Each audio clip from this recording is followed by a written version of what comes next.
noticias o viendo las noticias de último momento que tan bien presentan. Bueno, muchísimas gracias, Claudio. Y si me permite, que Ramiro Castiñeira también, joven economista. Hola, Ramiro, ¿cómo estás?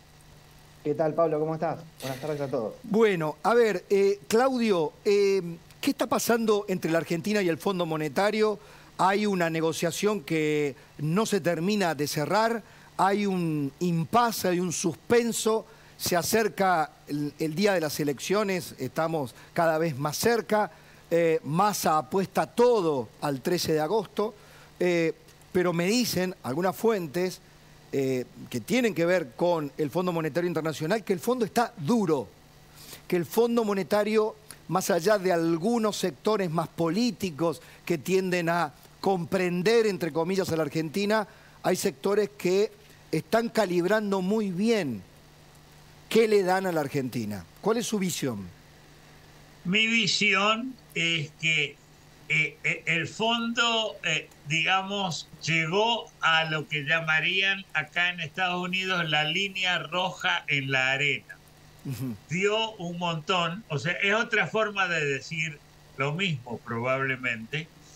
Ha cedido mucho, pero dice eh, la misión y los equipos técnicos dentro del fondo, hasta acá llegamos, no podemos seguir con este sistema cambiario como está en este momento, no podemos seguir con una inflación que con suerte va a llegar a 115% a fin de año y con una expansión monetaria como la que está, tiene que haber algún grado digamos, de ajuste más parecido a lo que se había negociado antes. Porque no es que el fondo esté diciendo más cosas nuevas, está diciendo hagan un poquito de lo que hicieron. Bien. Eso es como yo lo veo. Bien. Perdón, una sola cosita más. Y dentro del fondo, por supuesto, quizá la misión sea más comprensiva, pero están todos los departamentos que controlan, digamos, está lo que yo llamaría el Vaticano, que está diciendo acá hay un problema de instrumentación de la fe. Claro. Se lo puedo poner en esos términos. Está muy bien, está muy bien. Ramiro, desde aquí, ¿cómo se ve? A ver, la inflación, vos recordás que el acuerdo con el FMI se firmó con una inflación del 60% para este año, terminan cerca de 150. Todo el acuerdo siempre fue un dibujo de lo concesivo que fue para la Argentina en particular, obviamente, y después la sequía desdibujó todo el acuerdo.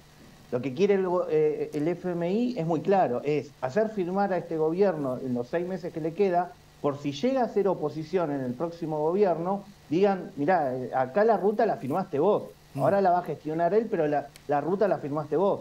En consecuencia, ese es el punto que quiere el FMI, que firmen ahora un acuerdo para, si llegan a ser oposición, le saca muchas cartas, si querés, para mostrar que no, que en el medio de la oposición, ¿no? Mientras tanto, ¿qué le podemos decir al argentino de a pie que nos está mirando? Pon la placa, el dólar hoy llegó a 503 pesos después de haber tocado el dólar blue, ¿no? Después de haber tocado 508 pesos.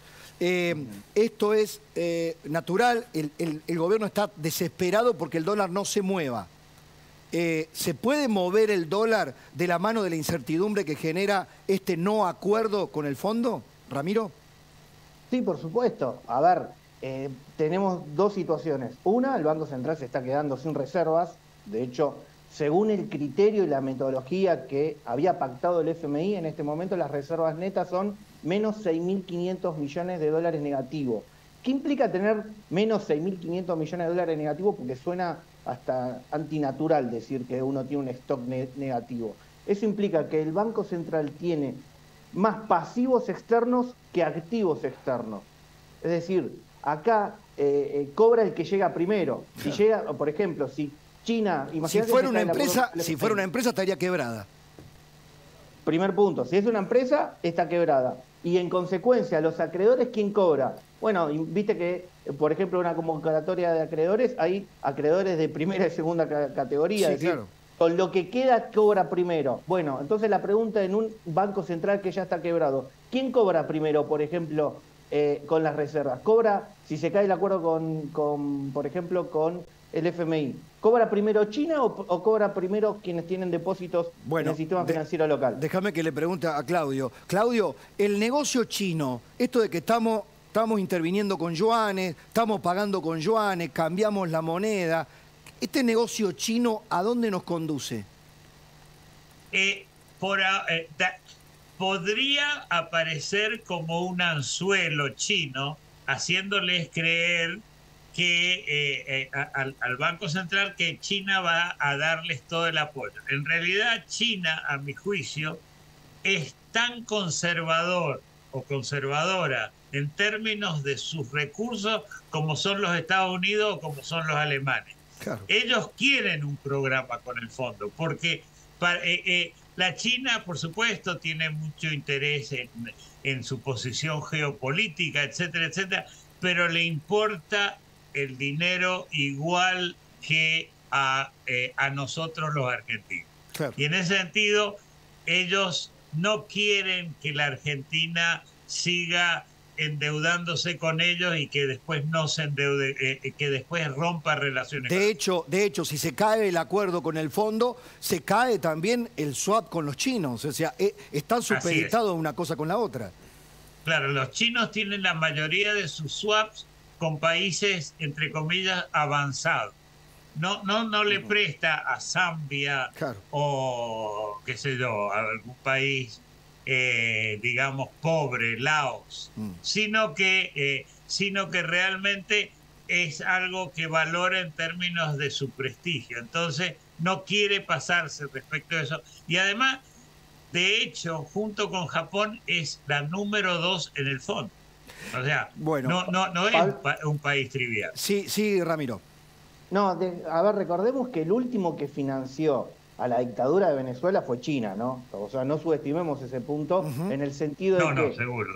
Mediante el swap chino, de la misma manera, con la misma metodología, China financió a la dictadura de Venezuela por un monto de 50.000 millones de dólares. Es decir, China se anima muchísimo más que de otros países, sin plan, sin nada, obviamente porque quería poner un pie en Venezuela, seguramente para asegurarse petróleo, o también para poner un pie en Latinoamérica. Entonces, para China 10.000 millones de dólares o 50.000 millones de dólares no es nada. De la misma manera que para el FMI 10.000 o 50.000 millones de dólares a lo que es las deudas de Argentina no es nada. Nosotros le debemos monedas al mundo desarrollado, para ellos esto no es nada. Pero sí acá se juega mucha geopolítica en todo territorio que sea Estados Unidos y los países occidentales saben que todo terreno que se ceda en Argentina lo va a ganar China. Sí, Claudio. Un comentario, estoy totalmente de acuerdo, por supuesto, me parece un punto muy importante, pero quiero solamente decir que China no le ha prestado a América Latina, después de prestarle a Brasil para ciertas cosas y a Venezuela y un poco a la Argentina, en los últimos 6 años prácticamente no le ha prestado nada, porque está el otro tema y es que se han quemado. Yo estoy, digamos, partido en dos respecto de los dos argumentos. Bien, lo que quiero preguntarle, volviendo a nuestra situación, finalmente, yo consulto permanentemente analistas de mercado, economistas amigos, la gente se dolariza por reflejo en la Argentina, porque no sabe qué va a pasar. Sin embargo, hay algunos que dicen, si Massa adquiere una cierta confianza o tranquilidad, como por ejemplo que pueda llegar al balotaje, va a tratar de pisar el tipo de cambio todo lo que pueda. Por lo tanto, no va a haber devaluación. Por lo tanto, la tasa de interés le va a ganar al dólar. Y hay otros que dicen, no, hermano, si tenés lo que tengas, dolarizalo. Dolarizalo y guardalo. ¿De qué lado te inscribís, Ramiro? Para hablarle llanamente a la gente que está del otro lado de la pantalla. A ver, ahora Massa no solo es el ministro de Economía, sino que es el candidato a presidente. Va a hacer lo que sea para pisar el tipo de cambio. De hecho, ya lo estamos viendo. Pasó la gorra por Brasil, por China, por Estados Unidos. Está dispuesto a poner las tasas de interés en niveles que hacen una emisión monetaria de más de 1 billón mensual con tal de no reflejar la realidad. Acá la destrucción del sistema de precios es colosal, se intenta tapar y financiar a punto tal de llegar a reservas netas negativas, pero toda esta presión que cuando se destape, supongamos, quien sea el próximo gobierno, la emisión monetaria... Está bien, el tema es cuándo se destapa. ¿Cuándo se destapa? Mira, la economía es una ciencia social, en consecuencia no tenemos la fecha. Es como cuando una persona tiene hipo, uno sabe que viene el espasmo, pero el segundo no sabés cuándo te va a venir. Está bien, pero el yo espasmo. quiero recordarle a Claudio Loser. Claudio, antes, en los 90, y los tuvimos a los acontecimientos internacionales, fue el efecto vodka, fue el efecto tequila. Antes se decía, lo que la política no quiera, el mercado un día lo factura. Y lo que la política evita hacer, los deberes, muchas veces, tener... finalmente el mercado lo hace por sí mismo y lo hace mal. O sea, se lo obliga a hacer mal. ¿El mercado perdió ese poder de alinear a la política en la Argentina, Claudio? No, yo creo que lo que ha descrito es la ley de gravedad. O sea, fundamentalmente con todos estos parches se trata de luchar en contra de la ley de gravedad. Y no voy a entrar a todas estas otras especulaciones de Einstein. Entonces, yo diría, lo van a pagar y lo están pagando y no van a llegar necesariamente a las PASO con tranquilidad, porque pueden poner más restricciones y más va a subir el tipo de cambio blue. Los argentinos, comparado con cualquier otro país de la región, tienen más dólares afuera por persona que todos los demás países, salvo Venezuela, que ya no cuenta. Así que acá se paga por los errores. La economía o el mercado, llamémoslo como querramos, es el otro gran votante. Eso es a mi juicio lo que... Bien. Les agradezco a ambos. Ramiro, un abrazo. Gracias, Claudio, con la generosidad de siempre. Saludos. Muchísimas gracias y me encantó estar también con Ramiro junto a usted.